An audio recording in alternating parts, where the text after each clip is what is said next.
हम आज यहाँ, सुनाई दे रहा है?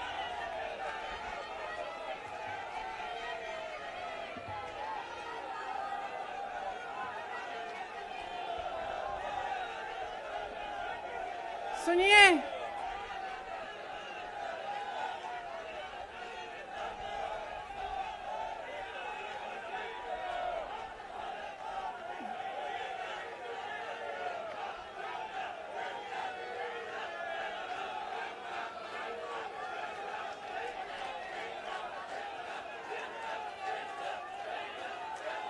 अब बोलूं?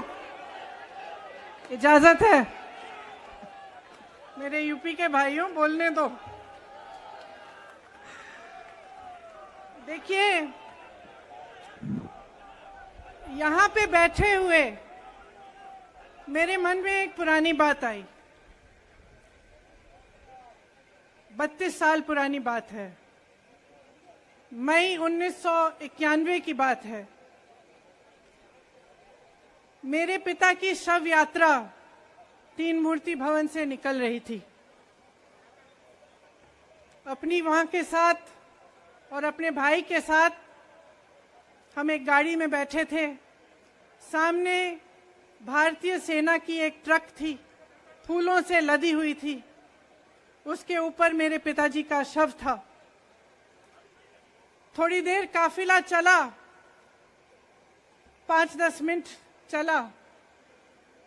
फिर राहुल कहने लगे मैं उतरना चाहता हूं। तो मां ने मना किया।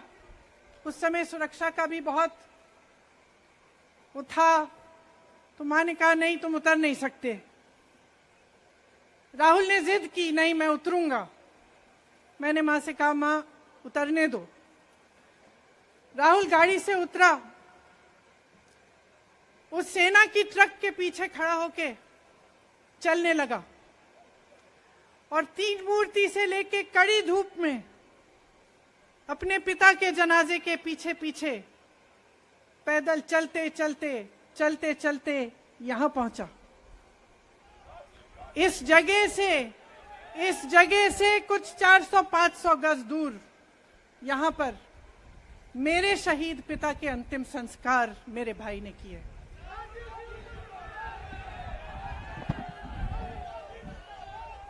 सुनिए, वो चित्र मेरे दिमाग में अभी भी है, मेरे मन में है। मेरे पिता का शव इस तिरंगे झंडे में लपेटा गया था। इस तिरंगे के नीचे मेरे पिता का शव था और उसके पीछे चलते चलते मेरा भाई यहां आया। उस शहीद पिता का अपमान भरी संसद में किया जाता है। उस शहीद के बेटे को आप देशद्रोही कहते हैं, आप मीर जाफर कहते हैं, उसकी आप मां का अपमान करते हैं। आपके मंत्री मेरी मां का अपमान भरी संसद में करते हैं। आपके एक मुख्यमंत्री कहते हैं कि राहुल गांधी को पता भी नहीं है कि उनका पिता कौन है।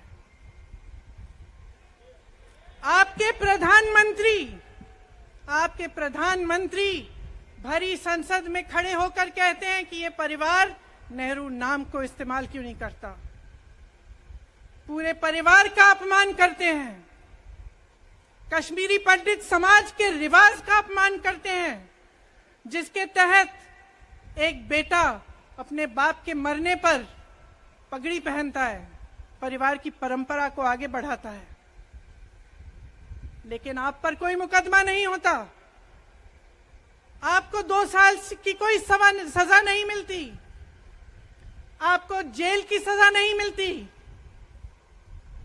आपको संसद से कोई बाहर नहीं निकालता। आपको मना नहीं करता कि 8 सालों के लिए आप चुनाव नहीं लड़ सकते। क्यों? मैं पूछना चाहती हूं, क्यों? आज तक हम चुप रहे हैं। हमारे परिवार का अपमान करते गए। मेरे भाई ने क्या कहा? संसद में वो मोदी जी के पास गए और उनसे गले लगे। मेरे भाई ने कहा, मैं आपसे नफरत नहीं करता हूं, मेरे दिल में आपके लिए कोई नफरत नहीं है, हमारी विचारधारा अलग है, लेकिन हमारी नफरत की विचारधारा नहीं है। तो मैं पूछना चाहती हूं, एक आदमी का कितना अपमान करोगे, कितना अपमान करोगे? क्या यही है इस देश की परंपरा? आप परिवारवादी कहते हैं, तो भगवान राम कौन थे? भगवान राम को वनवास में भेजा गया, उन्होंने अपने परिवार, अपनी धरती के प्रति अपना धर्म निभाया। क्या भगवान राम परिवारवादी थे? क्या पांडव परिवारवादी थे कि वो अपने परिवार की संस्कारों के लिए लड़े? और हमें क्या शर्म आनी चाहिए कि हमारे परिवार के सदस्य शहीद हुए इस देश के लिए, कि इस झंडे में उनका खून है, इस धरती में उनका खून है, इस देश के लोकतंत्र को मेरे परिवार के खून ने सींचा है। और जो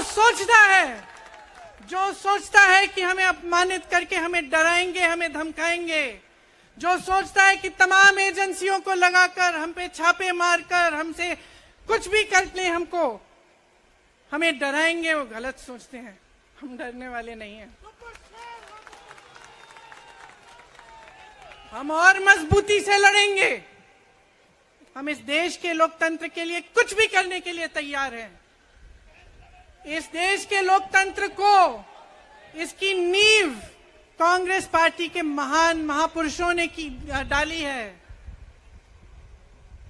कांग्रेस पार्टी लड़ी इस देश की आजादी के लिए, और आज भी इस देश की आजादी के लिए ही लड़ रही है। कभी कभी मैं सोचती हूं, मुझे समझ में नहीं आता कि पब्लिक क्या सोच रही है। क्या देख नहीं रही है क्या हो रहा है? क्या आपको दिख नहीं रहा है कि आपकी सारी संपत्ति लूटी जा रही है, एक आदमी को दी जा रही है, गिने चुने उद्योगपतियों को सब कुछ दिया जा रहा है? किसकी संपत्ति है? ये राहुल गांधी की संपत्ति है, ये आपकी संपत्ति है। ये पीएसयू किसके हैं? किसके लिए बनाए गए?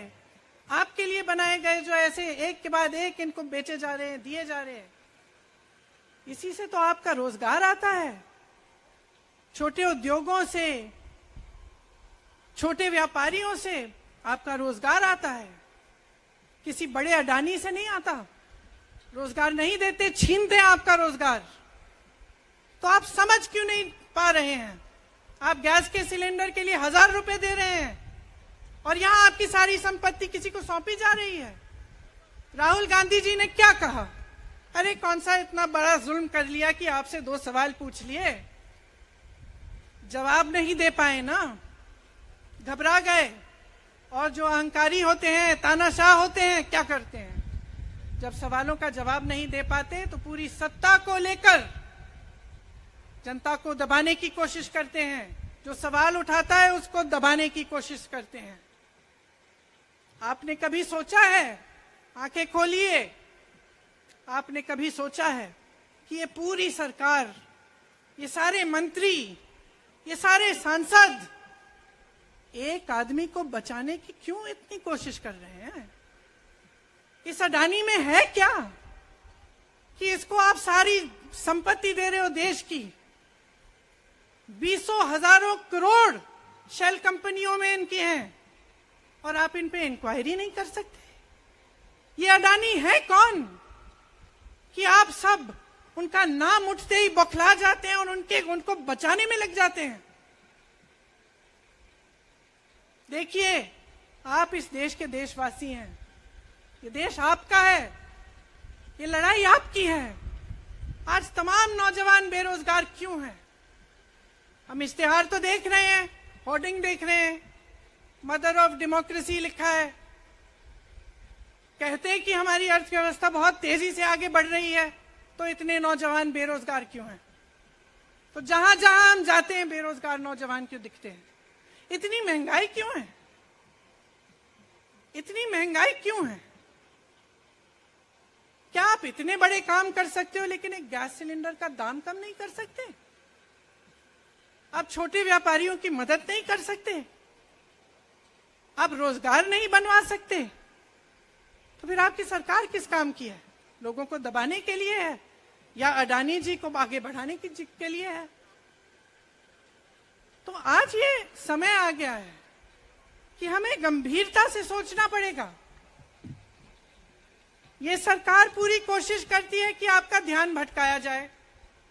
अब आप सोचिए, कन्याकुमारी से कश्मीर तक एक आदमी चला, उसके साथ लाखों लोग चले। क्या पैगाम लेके चला? किस लिए चला? उसके दिल में क्या भावना थी कि लाखों लोग देश भर से उससे जुड़ के चले? समता, एकता की भावना थी। आज आपके सारी मीडिया, आपके सारे मंत्री, आपके सारे सांसद, आपके सारे कार्यकर्ता कह रहे हैं कि राहुल जी ने विदेश जाकर देश का अपमान किया, राहुल जी ने एक वर्ग का अपमान किया। क्या एक आदमी जो कन्याकुमारी से लेकर 5000 किलोमीटर कश्मीर तक चल के ये रोज रोज कहता है कि इस देश को एक होना चाहिए, सबको समान दृष्टि से देखना चाहिए, क्या ये आदमी देश का अपमान कर सकता है? क्या ये आदमी एक वर्ग का अपमान कर सकता है? तो ये आदमी क्या कर रहा है? ये आपकी आवाज उठा रहा है। ये क्या कह रहा है? कह रहा है कि गरीबों को अपना हक दो, नौजवानों को अपना हक दो, महिलाओं को अपना हक दो। यही तो कह रहा है। और हक क्या है? हक ये है कि जो आपका है वो आपके हाथों में जाना चाहिए, किसी बड़े उद्योगपति के हाथ में नहीं, जो प्रधानमंत्री जी के मित्र हैं। ये है आपका हक। उसी हक की लड़ाई लड़ रहा है। तो आप समझिए, ये एक इंसान की बात नहीं है, ये एक राहुल गांधी की बात नहीं है, ये पूरे देश की बात है। जब हम कहते हैं लोकतंत्र को बचाना है, तो हम किस बात की को बचाने की कह रहे हैं? क्या कह रहे हैं हम? लोकतंत्र क्या होता है? खुल के जवाब मांगो, सवाल उठाओ। यही तो लोकतंत्र है कि आपको कोई आपत्ति है, कोई समस्या है, आप किसी के पास जाकर अपना हक मांग सकते हैं। आप कह सकते हैं, भाई हमारे लिए ये क्यों नहीं किया, इतनी महंगाई क्यों है, हमारे लिए रोजगार क्यों नहीं बनाए। लेकिन आज यही हक आपसे छीना जा रहा है और आपका ध्यान इधर उधर भटकाया जाता है और इतनी चीजों को फैलाया जाता है जो सच नहीं है, झूठों को फैलाया जाता है। आप सोचिए, राहुल गांधी दुनिया के सबसे बड़े जो शिक्षा के संस्थान है वहां से पढ़ के आए हैं। हार्वर्ड और कैम्ब्रिज की उनकी डिग्री है। कैम्ब्रिज से उन्होंने इकोनॉमिक्स में मास्टर्स डिग्री, एमफिल डिग्री उनको मिली। आप उसको पप्पू बनाते हैं। पूरे देश भर में आपकी सहायता के साथ, मेरे मीडिया के दोस्तों, डिग्री आपने देखी नहीं, सच्चाई आपने देखा नहीं, उनको पप्पू बना दिया। फिर पता चला कि ये पप्पू तो यात्रा में निकल आया और पता चला कि ये तो पप्पू है ही नहीं। इसके साथ तो लाखों लोग चल रहे हैं। ये ईमानदार भी है, ये सब बातों को समझता भी है, ये जनता के बीच जा रहा है, जनता की समस्याओं को सुन रहा है, तो जनता इसके साथ चली जा रही है। तो घबरा गए कि राहुल गांधी ने संसद में वो सवाल उठाए जिनका उनके पास जवाब नहीं है।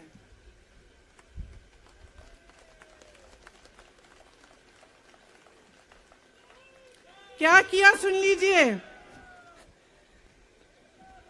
एक तरफ से हंसी भी आती है कि एक आदमी को रोकने के लिए इतना सारा करना पड़ा।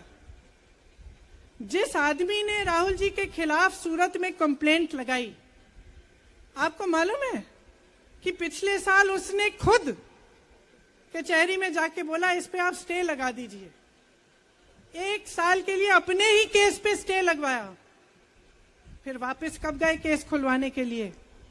राहुल गांधी के संसद में अडानी पे के भाषण देने के 1 हफ्ते बाद, 1 हफ्ते बाद वो आदमी वापस जाता है, कहता है केस खोल दी, सुन लीजिए अब हम तैयार हैं। 1 महीने के अंदर अंदर जज कह देते हैं कि राहुल गांधी को 2 साल की सजा मिलेगी। आपने देखा इस देश में कितने केस हैं कि जेल में 10 साल के लिए पड़े रहते हैं, उनकी सुनवाई नहीं होती। ये तो सुनवाई भी फट से हो गई, जजमेंट भी फट से हो गई, सजा भी फट से हो गई। और आपने कह दिया अगले दिन कि 8 सालों के लिए ये चुनाव नहीं लड़ सकते, संसद से बाहर कर देंगे इनको। वाह वाह वाह वाह वाह वाह, बहुत धैर्य है आप में। अरे कायर हैं, कायर है इस देश का प्रधानमंत्री। लगा दो केस मुझ पर, लगा दो केस मुझ पर, जेल ले जाओ मुझे भी, लेकिन सच्चाई ये है कि इस देश का प्रधानमंत्री कायर है।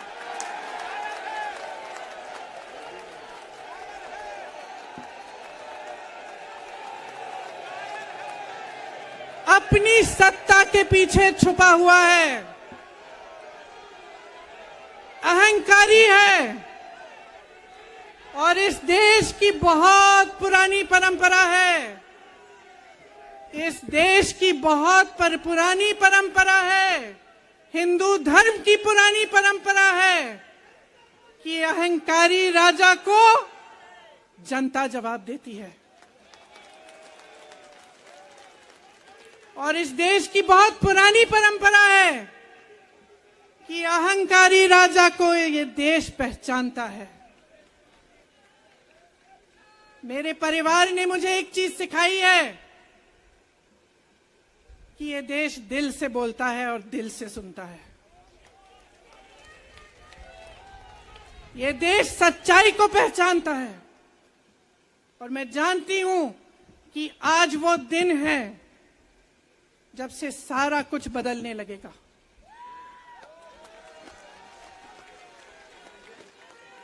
मेरे मीडिया के साथियों, मैं आपसे कहना चाहती हूं, बहुत हो गया है, बहुत हो गया है।